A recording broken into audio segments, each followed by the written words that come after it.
ನಾಗಲೋಕದಿಂದ ಭೂಲೋಕಕ್ಕೆ ನಾಗಿಣಿಯನ್ನ ಅಥವಾ ನಾಗರಾಜನನ್ನ ಭೇಟಿಯಾಗುವುದಕ್ಕೆ ಯಾರೋ ಬಂದಿದ್ದಾರೆ ಎನ್ನುವ ವಿಚಾರ ತಿಳಿಯಿತು. ಈಗ ನಾವು ಅವರನ್ನ ಕಂಡು ಹಿಡಿದು ನಮ್ಮ ಮಂತ್ರಶಕ್ತಿಯಿಂದ ಅವರನ್ನು ಬಂಧಿಸಿದರೆ ಅಥವಾ ನಮ್ಮ ತಂತ್ರಶಕ್ತಿಯಿಂದ ಅವರ ಮನಸ್ಸಿನಲ್ಲಿರುವ ಶಕ್ತಿಯನ್ನು ತಿಳಿದರೆ ನಾಗಮಣಿಯ ರಹಸ್ಯ ನಮಗೆ ತಿಳಿಯುತ್ತದೆ. ಅವರಿರುವ ಸ್ಥಳವನ್ನು ತೋರಿಸು.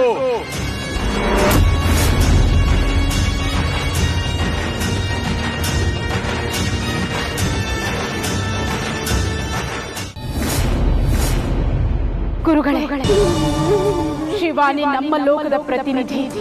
ನಾಗಲೋಕಕ್ಕೆ ಯಾವುದೇ ತೊಂದರೆ ಆಗದೆ ಇರುವ ಹಾಗೆ ನೋಡಿಕೊಳ್ಳುವ ನಾಗಸ್ತ್ರೀ ಅವಳು. ಅವಳಿಂದ ನಮ್ಮ ಲೋಕಕ್ಕೆ ತೊಂದರೆ ಆಗುತ್ತದೆ ಎಂದರೆ ಅದು ಅಸಂಭವ. ನನಗೆ ನಂಬಿಕೆ ಇರುವುದು ಗುರುಗಳೇ, ಶಿವಾನಿ ಮತ್ತು ನನ್ನ ಕಂದ ಆದಿಶೇಷ ನಾಗಮಣಿಯನ್ನು ತೆಗೆದುಕೊಂಡು ಈ ನಾಗಲೋಕಕ್ಕೆ ಬಂದೇ ಬರುತ್ತಾರೆ ಎನ್ನುವ ನಂಬಿಕೆ ನನಗಿದೆ. ಈ ಒಂದು ನಂಬಿಕೆಯಿಂದಲೇ 24 ಸಂವತ್ಸರಗಳು ಕಾದಿದ್ದು. ಇನ್ನು ಆ ಕಡೆಯಿಂದ ಯಾವುದೇ ಪ್ರಯೋಜನ ಆಗಲಿಲ್ಲ. ಹಾಗಿದ್ದಾಗ ಅವರು ಮನುಷ್ಯರ ಜೊತೆ ಸೇರಿ ಮನುಷ್ಯರ ಗುಣಕ್ಕೆ ಬದಲಾಗಿ ನಾಗಲೋಕವನ್ನು ಮರೆತಿದ್ದಾರೆ ಎಂದೆನಿಸುತ್ತಿದೆ. ಗುರುಗಳೇ, ದಯವಿಟ್ಟು ಹಾಗೆ ಮಾತನಾಡಬೇಡಿ. ಶಿವಾನಿಯ ಮೇಲೆ ನನಗೆ ಸಂಪೂರ್ಣ ನಂಬಿಕೆ ಇದೆ. ನಾನು ಈಗಲೇ ಭೂಲೋಕಕ್ಕೆ ಹೋಗಿ ಶಿವಾನಿಯನ್ನು ಭೇಟಿ ಮಾಡಿ ಅವಳನ್ನು ಮಾತನಾಡಿಸಿ ಬರುತ್ತೇನೆ. ಬೇಡ ಮಾತಾ, ನೀವು ಹೋಗಬೇಡಿ.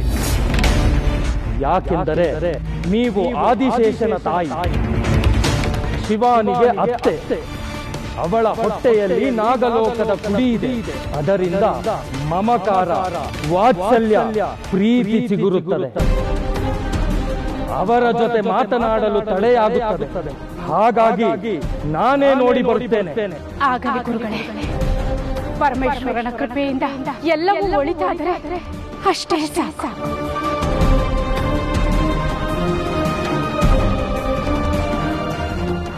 ಓಂ ಜ್ವಾಲಮಾಲಿನ್ಯೇ ನಮಃ. ಓಂ ರುಂಡಮಾಲಿನ್ಯೇ ನಮಃ. ಜ್ವಾಲಮಾಲಿನ್ಯೇ ನಮಃ. ರುಂಡಮಾಲಿನ್ಯೇ ನಮಃ.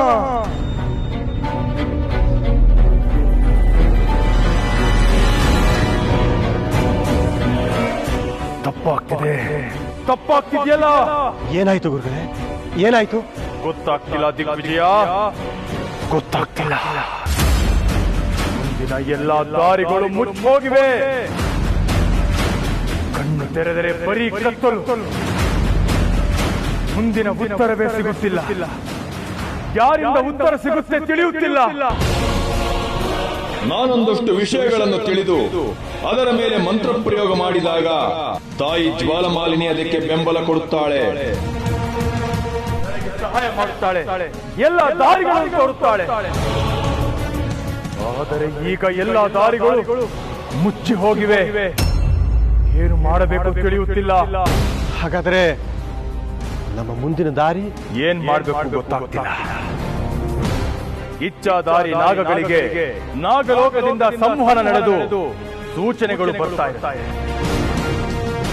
ನಾಗಲೋಕದಿಂದ ಯಾರಾದರೂ ಒಬ್ಬರು ಭೂಲೋಕಕ್ಕೆ ಬಂದು ಇಚ್ಛಾಧಾರಿ ನಾಗಗಳನ್ನ ಭೇಟಿಯಾಗುವುದು ವಾಡಿಕೆ. ಇದು ತಾಯಿ ಜ್ವಾಲಮಾಲಿನಿ ನನ್ನ ಮನಸ್ಸಿಗೆ ತೋರಿದ ದಾರಿ.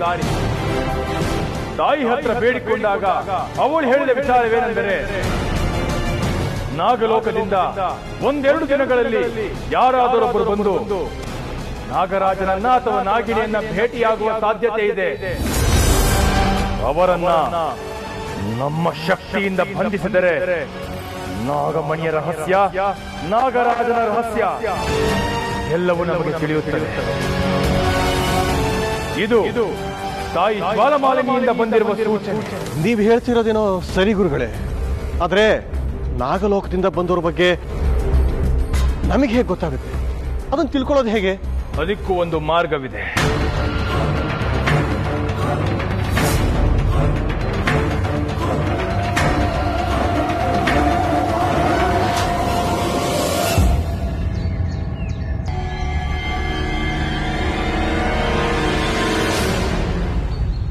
ಶಿವಾನಿ,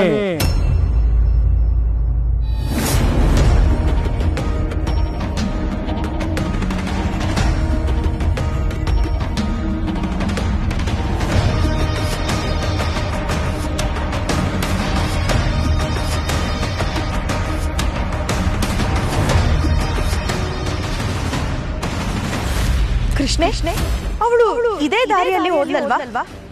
ಇದ್ದಕ್ಕಿದ್ದ ಹಾಗೆ ಕಾಣೆ ಆಗಿದ್ಲಲ್ಲ. ಅವಳು ತುಂಬಾ ದೂರ ಹೋಗಲು ಸಾಧ್ಯವಿಲ್ಲ ದಾಕ್ಷಾಯಣಿ. ಇಲ್ಲೇ ಎಲ್ಲೋ ಇರುತ್ತಾಳೆ. ಸ್ವಲ್ಪ ಮುಂದಕ್ಕೆ ಹೋಗಿ ಹುಡ್ಕೋಣ ಬಾ.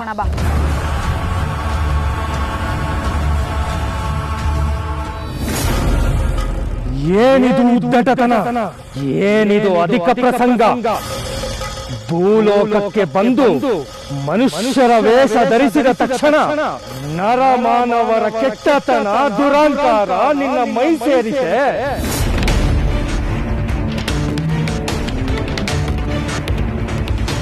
ಬಂದಿರೋದು ಮಹಾಗುರು, ಒಂದು ಲೋಕದ ಗುರು. ನಿನ್ನೆದುರು ಬಂದು ನಿಂತಾಗಲು ನಮಸ್ಕರಿಸುವ ಒಂದು ವಿನಯವೂ ಇಲ್ಲ.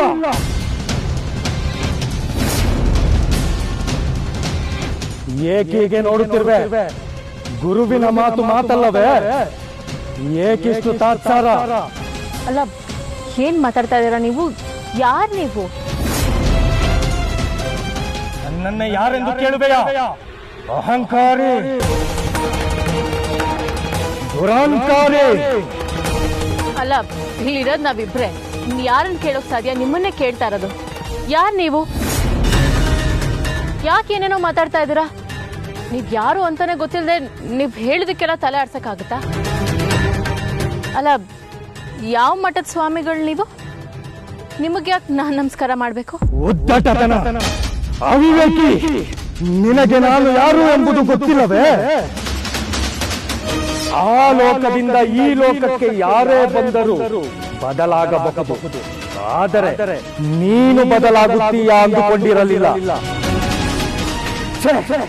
ಎಂತಹ ದೊಡ್ಡ ಜವಾಬ್ದಾರಿ ವಹಿಸಿ ನಿನ್ನನ್ನು ಭೂಲೋಕಕ್ಕೆ ಕಳಿಸಿದ್ದೆ. ನಾನು ತಪ್ಪು ಮಾಡಿದೆ. ನನ್ನಿಂದ ತಪ್ಪಾಗಿ ಹೋಯ್ತು, ಘೋರ ತಪ್ಪಾಗಿ ಹೋಯ್ತು.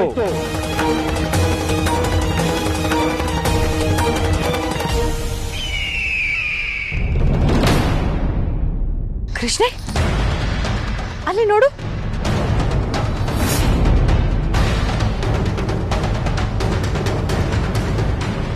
ಯಾರದು?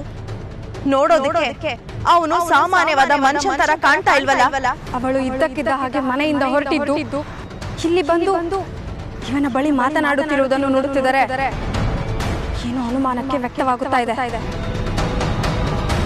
ಅವರು ಏನ್ ಮಾತಾಡ್ತಿದಾರಂತ ನಮ್ಗೆ ಕೇಳದೆ ಹೊರತು ನಮ್ಮ ಗೊಂದಲಗಳು ದೂರ ಆಗೋದಿಲ್ಲ ಕೃಷ್ಣೆ. ಅವರನ್ನ ನೋಡಿದರೆ ಗೊತ್ತಾಗುತ್ತೆ ಒಂದಷ್ಟು ಸಿದ್ಧಿ ಸಾಧನೆ ಮಾಡಿರುವ ಮಹಾಸ್ವಾಮಿ ಅಂತ. ಇವರ ಜೊತೆ ಅವಳದೇನು ಮಾತು? ಇಷ್ಟು ದಿನ ನಾವು ಅವಳ ಜೊತೆ ಇದ್ದರೂ ಅವಳು ಇಂಥ ವ್ಯಕ್ತಿಯ ಜೊತೆ ಮಾತನಾಡುತ್ತಿರುವುದನ್ನು ನಾವು ನೋಡೇ ಇರಲಿಲ್ಲ. ಅಂದರೆ ನಮಗೆ ಗೊತ್ತಿಲ್ಲದ ವಿಚಾರಗಳು ಇವಳಲ್ಲಿ ಅಡಗಿದೆಯಾ? ಅಂದರೆ ಇವರದ್ದೆಲ್ಲ ಒಂದು ತಂಡವ? ಬೇರೆ ಯಾವುದೋ ಜಾಗದಿಂದ ಮಾಹಿತಿ ಕೊಡೋದಕ್ಕೆ ಬಂದಿದ್ದಾರಾ? ನಾವು ಪ್ರತಿ ಸಲ ಅವಳನ್ನು ಸಾಯಿಸಬೇಕೆಂದು ಪ್ರಯತ್ನಿಸುತ್ತಿದ್ದಾಗ ಅವಳು ಪಾರಾಗುತ್ತಿದ್ದು ಇವರ ಆಶೀರ್ವಾದದಿಂದನಾ? ಹೌದು ದಾಕ್ಷಾಯಣಿ. ಬಾ ಬಾ, ಸ್ವಲ್ಪ ಹತ್ತಿರಕ್ಕೆ ಹೋಗಿ ಅವರು ಏನು ಮಾತನಾಡುತ್ತಿದ್ದಾರೆ ಎಂದು ಕೇಳಿಸಿಕೊಳ್ಳೋಣ. ನಮ್ಮ ಲೋಕದಲ್ಲಿ ನಿನಗೆ ಆಜ್ಞೆ ಆಗಿದ್ದೇನು? ನೀನು ಮಾಡುತ್ತಿರುವುದೇನು? ಪರಮ ಪುನೀತ ನಾಗಮಣಿ ತರುವುದು ನಿನ್ನ ಜವಾಬ್ದಾರಿಯಾಗಿತ್ತು. ಏನಂದ್ರೆ? ಯಾವ ಮಣಿ? ಪರಮೇಶ್ವರ ಬಂದ ಜವಾಬ್ದಾರಿಯನ್ನು ನೆನಪಿಸಲು ಬಂದರೆ ಏನು ಉದ್ದಟತನ? ನೀನು ಮಾಡ್ತಿರೋದು ಘೋರ ತಪ್ಪು ತಾನೆ. ಏನ್ ಹೇಳ್ತಾ ಇದ್ದೀರಾ? ನಂಗೇನು ಅರ್ಥ ಆಗ್ತಿಲ್ಲ. ಅರ್ಥವಾಗುತ್ತಿಲ್ಲವೇ? ನೀನು ಬಂದಿದ್ದು ನಮ್ಮ ಲೋಕದ ಮುಕುಟಮಣಿ ಅಂದರೆ ನಾಗಮಣಿಯನ್ನು ಮರಳಿ ತರುವುದಕ್ಕೆ.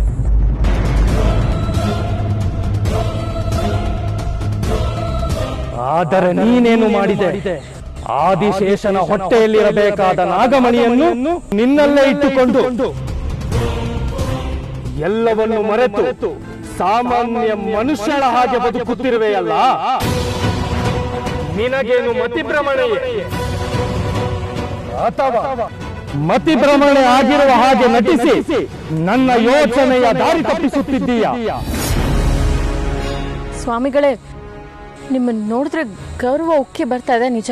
ಆದ್ರೆ ನಿಮ್ಮ ಮಾತು ನನಗೊಂದು ಅರ್ಥ ಆಗ್ತಾ ಇಲ್ಲ ಸ್ವಾಮಿಗಳೇ. ನೋಡಿ, ನಾನು ನಂದೇ ಆದ ಸಮಸ್ಯೆ ಸಂಕಟಗಳಲ್ಲಿ ಒತ್ತಾಡ್ತಾ ಇದ್ದೇನೆ. ಈಗ ನೀವು ಬಂದು ಹೀಗೆ ಮಾತಾಡಿದಾಗ ಗೊಂದಲ ಇನ್ನೂ ಜಾಸ್ತಿ ಆಗುತ್ತೆ. ದಯವಿಟ್ಟು ಏನ್ ವಿಷಯ ಅಂತ ಸರಿಯಾಗಿ ಹೇಳ್ತೀರಾ? ಸಂಕಟ, ನೋವು, ಕಣ್ಣೀರು ಎಲ್ಲ ಮನುಷ್ಯ ಲೋಕದ ಗುಟ್ಟು. ಮನುಷ್ಯನ ಹಾಗೆ ಬದುಕಲು ಶುರು ಮಾಡಿದರೆ ಸಮಸ್ಯೆಯ ಮೇಲೆ ಸಮಸ್ಯೆ ಬರುತ್ತದೆ. ಒಂದು ಸಮಸ್ಯೆ ಪರಿಹರಿಸಿಕೊಳ್ಳುವುದರಲ್ಲಿ ಇನ್ನೊಂದು ಸಮಸ್ಯೆ ಬರುತ್ತದೆ. ಒಟ್ಟಾರೆಯಾಗಿ ಹೇಳುವುದಾದರೆ ಬರೀ ಸಮಸ್ಯೆಯ ವಿರುದ್ಧ ಹೋರಾಟ. ಕೊನೆಗೊಂದು ದಿನ ಉಸಿರು ಚೆಲ್ಲದೆ ಈ ಮಾನವ ಲೋಕದ ಬದುಕೇ ಅಲ್ಲ ಅನಿಸಿಬಿಡುತ್ತದೆ. ನೋಡಿ, ನಂಗೆ ತಲೆ ಚಿಟ್ಟಿಡಿತಾ ಇದೆ. ನನಗೇನು ಅರ್ಥ ಆಗ್ತಿಲ್ಲ. ಯಾರು ನೀವು? ಏನ್ ಮಾತಾಡ್ತಾ ಇದ್ದೀರಾ ನೀವು? ಏನಾಗಿದೆ ನಿಮ್ಗೆ? ನಿಮ್ಗೇನ್ ತಲೆ ಕೆಟ್ಟಿದ್ಯಾ?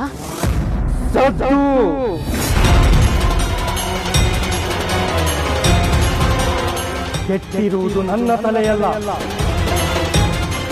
ನಿನ್ನ ಮತಿ. ಮತಿ ಇಲ್ಲದೆ ಮಿತಿ ಮೀರಿ ಹೆಜ್ಜೆ ಹಾಕುತ್ತಿರುವವಳು ನೀನು. ನಾಗಲೋಕಕ್ಕೆ ನಿನ್ನಿಂದ ಅನ್ಯಾಯ ಆಗಿದೆ. ಅದಕ್ಕೆ ತಕ್ಕ ಶಿಕ್ಷೆ ನಿನಗೆ ಆಗಲೇಬೇಕು.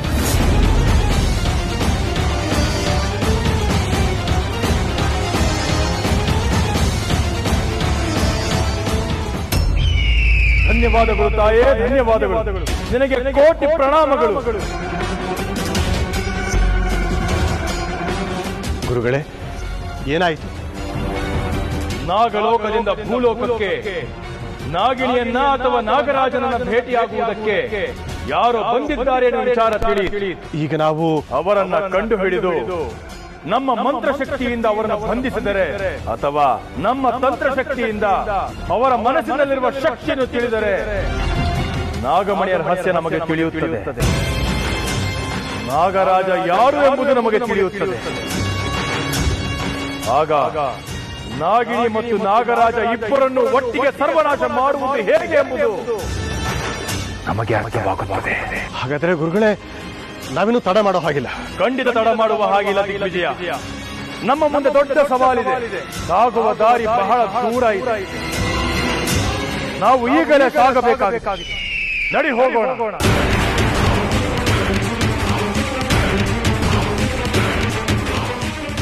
ಏನು ಮಾಡೋದು ಅಂತಾನೆ ಗೊತ್ತಾಗ್ತಾ ಇಲ್ಲ ಪಂಕಜ. ನಾವಿಲ್ಲಿ ಬಂದಿರೋದು ಯಾಕೆ? ಇಲ್ಲಿ ಏನಾಗ್ತಾ ಇದೆ? ನಾನು ಎಷ್ಟೋ ನಾಟಕಗಳನ್ನ ಆಡಿದ್ದೀನಿ. ಇಲ್ಲಿ ನಡೀತಾ ಇರೋದನ್ನೆಲ್ಲ ನೋಡಿದ್ರೆ ನಾಟಕಗಳನ್ನು ಮೀರಿದ ಘಟನೆ ಅಂತ ಅನ್ಸೋದಕ್ಕೆ ಶುರುವಾಗ್ಬಿಟ್ಟಿದೆ. ಚಿತ್ರ ವಿಚಿತ್ರ ಅನುಭವಗಳು. ಕೊನೆಗೆ ಶೈಲು ಅವನನ್ನು ಮದುವೆ ಆಗಿದ್ದು. ಏನೇ ಇದು ಪಂಕಜ? ಅದಕ್ಕೆ ಹೇಳ್ತಾ ಇದ್ದೀನ್ರಿ, ಏನಾದ್ರೂ ನೆಪ ಮಾಡಿ ಶೈಲುನ ಇಲ್ಲಿಂದ ಕರ್ಕೊಂಡು ಹೋಗ್ಬೇಕು.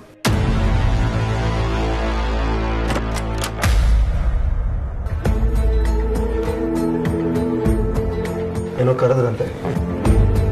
ಏನಪ್ಪ? ಏನ್ ಹೇಳಿ ನಮ್ಮನ್ನು ಇಲ್ಲಿ ಕರ್ಕೊಂಡು ಬಂದೆ? ಇಲ್ಲಿ ನಡೀತಾ ಇರೋದೇನು? ನೋಡಿ, ಅದೇನಾಯ್ತು ಅಂದ್ರೆ, ನೋಡಪ್ಪ, ನನಗೆ ನಿನ್ನ ಮೇಲೆ ಬೇಸರನೂ ಇಲ್ಲ, ಕೆಟ್ಟ ಅಭಿಪ್ರಾಯ ಮೊದಲೇ ಇಲ್ಲ. ಆದ್ರೆ ಇಲ್ಲಿ ಆಗ್ತಾ ಇರೋದು ನೋಡಿದ್ರೆ ಏನೋ ಗೊಂದಲ. ಶೈಲು ನೋಡಿದ್ರೆ ಇನ್ನೆಲ್ಲಿಗೂ ಬರೋದಿಲ್ಲ, ನನ್ನ ಸಾವು ಬದುಕು ಇಲ್ಲೇ ಅಂತ ಹೇಳ್ತಾ ಇದ್ದಾಳೆ. ಅವಳ ಮನಸ್ಸಲ್ಲಿ ಏನೋ ಬೇಸರ ಒದ್ದಾಟ ಇದೆ. ಅದೇನು ಅಂತ ಕೇಳಿದ್ರೆ ಗೊತ್ತಿಲ್ಲ ಅಂತಾಳೆ. ಏನಿದಲ್ಲ? ಕಾರಣ ಗೊತ್ತಿಲ್ಲದೆ ಅವಳನ್ನ ಸಮಾಧಾನ ಮಾಡೋದು ಹೇಗೆ ಅಂತ ನನಗೆ ಗೊತ್ತಾಗ್ತಾ ಇಲ್ಲ. ಅದಕ್ಕೆ ನಾವೊಂದು ನಿರ್ಧಾರಕ್ಕೆ ಬಂದಿದ್ದೀವಿ. ಏನು? ಶೈಲುನ ಕರ್ಕೊಂಡು ಸ್ವಲ್ಪ ದಿವಸದ ಮಟ್ಟಿಗೆ ಹೊರಗಡೆ ಹೋಗ್ಬಿಟ್ಟು ಬರೋಣ ಅಂತಿದ್ದೀವಿ. ಸರಿ, ಹೋಗಿ ಬನ್ನಿ. ಅದಕ್ಕೇನು? ನಾವು ಹೋಗ್ತೀವಿ ಅಂದ್ರೆ ಅವಳು ಬರಬೇಕಲ್ಲ. ಸ್ವಲ್ಪ ನೀನೇ ಮಾತಾಡಿ ಒಪ್ಸು. ನಾವು ವಯಸ್ಸಾದವರು, ಸ್ವಲ್ಪ ದಿವಸ ಎಲ್ಲಿಗಾದ್ರೂ ಹೋಗ್ಬಿಟ್ಟು ಬಂದ್ರೆ ಮನಸ್ಸಿಗೆ ಸಮಾಧಾನ ಆಗುತ್ತೆ. ನಮಗೆ ಅಂತಿರೋಳು ಅವಳೊಬ್ಬಳೇ, ಗೊತ್ತಲ್ವಾ ನಿನಗೆ? ನಾವು ಮಾತ್ರ ಹೋದ್ರೆ ನಮ್ಮ ಮನಸ್ಸು ಇಲ್ಲೇ ಇರುತ್ತೆ. ಅದಕ್ಕೆ ಅವಳು ಬರಲಿ ಅಂತ. ಸರಿ, ಶೈಲು ಎಲ್ಲಿ? ದೇವಸ್ಥಾನಕ್ಕೆ ಹೋಗಿದ್ದಾಳೆ. ಶೈಲು ಬಂದ ಮೇಲೆ ಅವಳ ಜೊತೆ ಮಾತಾಡಿ ನಾನೇ ಅವಳನ್ನ ಒಪ್ಪಿಸ್ತೀನಿ. ನೀವು ಒಂದು ಸ್ವಲ್ಪ ದಿನ ಹೊರಗಡೆ ಹೋಗಿದ್ದು ಬನ್ನಿ.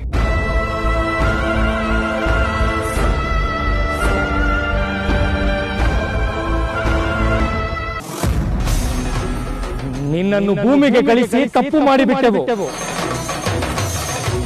ನೀನು ನಮ್ಮ ಲೋಕಕ್ಕೆ ಮಹಾಕಂಟಕ. ನಡೆ, ಈಗಲೇ ನಡಿ, ನನ್ನ ಜೊತೆ ನಡಿ. ಅವನೆಲ್ಲಿದ್ದಾನೆ? ಯಾರು? ನೀನು ಯಾರನ್ನು ಹುಡುಕಿಕೊಂಡು ಬಂದೆಯೋ ಅವನು. ನಾಗಮಣಿಗೋಸ್ಕರ ಈ ಲೋಕದಲ್ಲಿ ಪುನರ್ಜನ್ಮ ಪಡೆದವನು.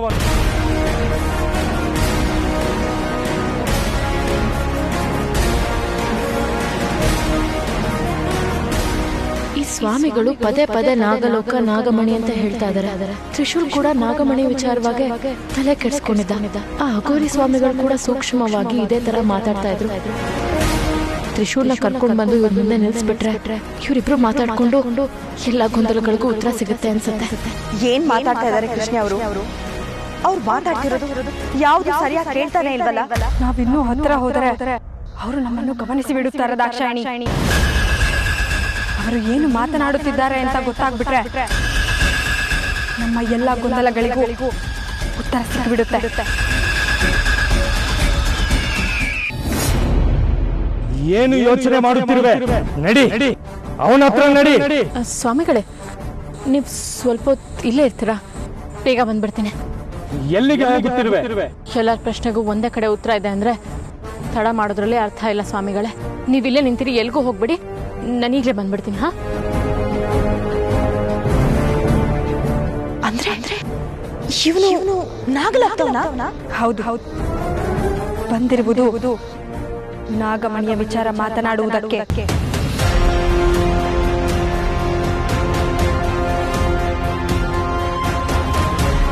ಸ್ವಾಮಿಗಳು ನನ್ನ ಹತ್ರ ಮಾತಾಡ್ತಾ ಇರ್ಬೇಕಾದ್ರೆ ನನ್ಗೆ ಯಾಕೆ ಏನೋ ಒಂಥರ ಅನಿಸ್ತಾ ಇತ್ತು. ನಾಗಮಣಿ ಅನ್ನೋ ವಿಷಯ ಮಾತ್ರ ಯಾಕೋ ನನ್ನ ತುಂಬಾ ಸೆಡಿತಾ ಇತ್ತು. ಆ ಸ್ವಾಮಿಗಳು ಯಾರು? ನನ್ನ ಹತ್ರ ಯಾಕೆ ಹಾಗೆಲ್ಲ ಮಾತಾಡಿದ್ರು? ಅವನನ್ನು ಕರ್ಕೊಂಡು ನಡಿ ಅಂತ ಹೇಳಿದ್ರು. ಅಂದ್ರೆ ಯಾರು ಅವನು? ಏನರ್ಥ? ಅಂದ್ರೆ ನಾನು ಈ ಮನೆ ಸೇರಿದ್ಮೇಲೆ ಕಾಡ್ತಿರೋ ಕೆಲವೊಂದು ಗೊಂದಲಗಳಿಗೆ ಈ ಸ್ವಾಮಿಗಳು ಉತ್ತರ ಆಗ್ತಾರ? ಶಿಷ್ಯರು ಕೂಡ ನಂದೇ ಸ್ಥಿತಿನ ಎದುರಿಸ್ತಾ ಇದ್ದಾನೆ. ಅದಕ್ಕೆ ಅವನ್ನ ಕರ್ಕೊಂಡು ಬರ್ತೀನಿ ಅಂತ ಇಲ್ಲಿಂದ ಹೋಗ್ತಾ ಇದ್ದೇನೆ. ಅವನ್ನ ಕರ್ಕೊಂಡು ಬಂದು ಈ ಸ್ವಾಮಿಗಳ ಮುಂದೆ ನೆನೆಸ್ಬಿಟ್ರೆ ಅವರಿಬ್ರು ಎಷ್ಟು ಬೇಕಾದ್ರೂ ಮಾತಾಡ್ಕೊಳ್ಳಿ. ಆಗ ಎಲ್ಲ ಗೊಂದಲಗಳಿಗೂ ಪರಿಹಾರ ಸಿಗುತ್ತೆ ಅಂತ ಅನ್ನಿಸ್ತಾ ಇದೆ. ಅಷ್ಟೇ ಅಲ್ಲ, ಆಗಾಗ ನನ್ನ ಶೈಲೂನೇ ಅಲ್ಲ, ನನ್ನ ಸುತ್ತ ಏನೋ ನಡೀತಾ ಇದೆ, ಎಲ್ಲರೂ ಏನೋ ಮುಚ್ಚಿಡ್ತಾ ಇದ್ದಾರೆ ಅಂತ ಅನ್ನಿಸ್ತಿರೋದಕ್ಕೂ ಉತ್ತರ ಸಿಕ್ಕಿದ್ರು ಸಿಗ್ಬೋದು. ಆದಷ್ಟು ಬೇಗ ತ್ರಿಶೂಲ್ನ ಕರ್ಕೊಂಡು ಬರಬೇಕು. ತ್ರಿಶೂಲ್, ಹೇಳಿದ್ಯಾ? ಬಾ ಹೋಗೋಣ. ಶಿವಾನಿ, ಎಲ್ಲಿಗೆ ಹೋಗ್ತಾ ಇದೀವಿ? ಸುಮ್ಮನೆ ಬಾ, ಹೇಳ್ತೀನಿ. ಎಲ್ಲಿಗೂ ಹೋಗೋದು ಬೇಡ ಶಿವಾನಿ. ಇವಾಗ ಆಗ್ತಾ ಇರೋ ಪ್ರಾಬ್ಲಮ್ಗಳೇ ಸಾಕು. ನಿಮ್ಮ ಅತ್ತೆ ಮಾವ ಬೇರೆ ತುಂಬ ಗಾಬರಿ ಆಗಿದ್ದಾರೆ. ಇನ್ಮೇಲೆ ನಾವು ಎಲ್ಲಿಗೂ ಹೋಗೋದು ಬೇಡ, ಏನು ಆಗೋದು ಬೇಡ. ತ್ರಿಶೂಲ್, ನಿನ್ಗೆ ನಾನು ಹೇಳ್ತಿರೋದು ಅರ್ಥ ಆಗ್ತಿಲ್ಲ ನೋಡು. ನಾವು ಅಲ್ಲಿಗೆ ಹೋಗೋದ್ರಿಂದ ನಿನ್ ಎಲ್ಲಾ ಪ್ರಶ್ನೆಗಳಿಗೂ ಉತ್ತರ ಸಿಗುತ್ತೆ. ನಿನಗೆ ಕಾಡ್ತಿರೋ ಗೊಂದಲಗಳೆಲ್ಲ ದೂರ ಆಗುತ್ತೆ. ಬಾ ಹೋಗೋಣ. ಏನ್ ಹೇಳ್ತಾ ಇದೆಯಾ ಶಿವಾನಿ? ಯಾವ ಪ್ರಶ್ನೆ, ಯಾವ ಗೊಂದಲ? ತ್ರಿಶೂಲ್, ನಾನು ದೇವಸ್ಥಾನಕ್ಕೆ ಹೋಗ್ಬೇಕಾದ್ರೆ ಯಾರೋ ಒಬ್ರು ಸ್ವಾಮಿಗಳು ಸಿಕ್ಕಿದ್ರು.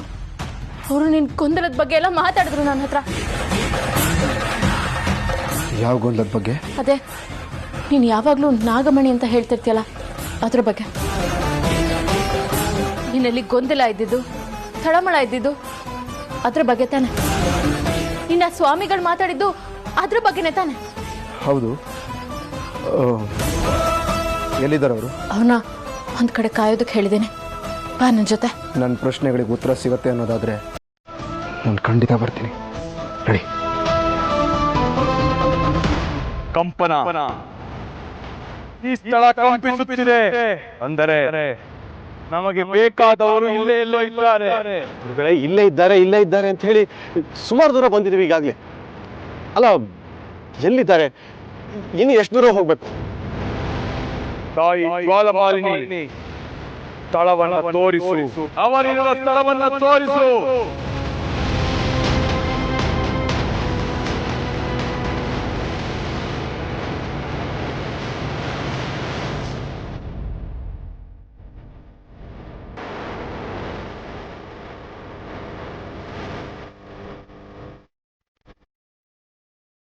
ಗುರುಗಳೇ, ಶಕ್ತಿ ಅಲ್ಲಿ ನಿಂತಿದೆ. ಯಾರಿರಬಹುದು ಅವನು? ಗೊತ್ತಿಲ್ಲ. ಶಕ್ತಿ ಅವನನ್ನು ಸುತ್ತುವರೆದಿದೆ ಅಂದರೆ ಖಂಡಿತವಾಗಿ ಅವನು ನಾಗಲೋಕದವನೇ. ಖಂಡಿತವಾಗಿ ನನ್ನ ಸೂಚನೆ ತಪ್ಪಾಗಲಾರ. ಅವನು ನಾಗಲೋಕದ ವಾಸಿ. ಹಾಗಾದರೆ ಮುಂದೆ ಏನು ಮಾಡೋದೀಗ? ನಡಿ.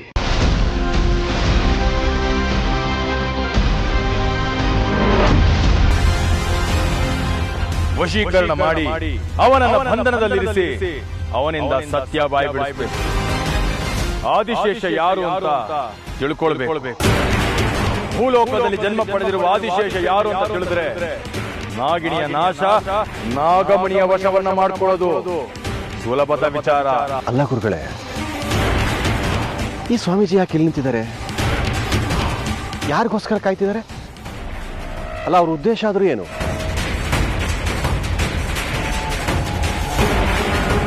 ಅವನನ್ನ ನಾವು ಒಬ್ಬರೇ ಗಮನಿಸ್ತಾ ಇಲ್ಲ, ಬೇರೆಯವರು ಗಮನಿಸ್ತಾ ಇದ್ದಾರೆ. ಬೇರೆ ಯಾರೋ ಅಂದ್ರೆ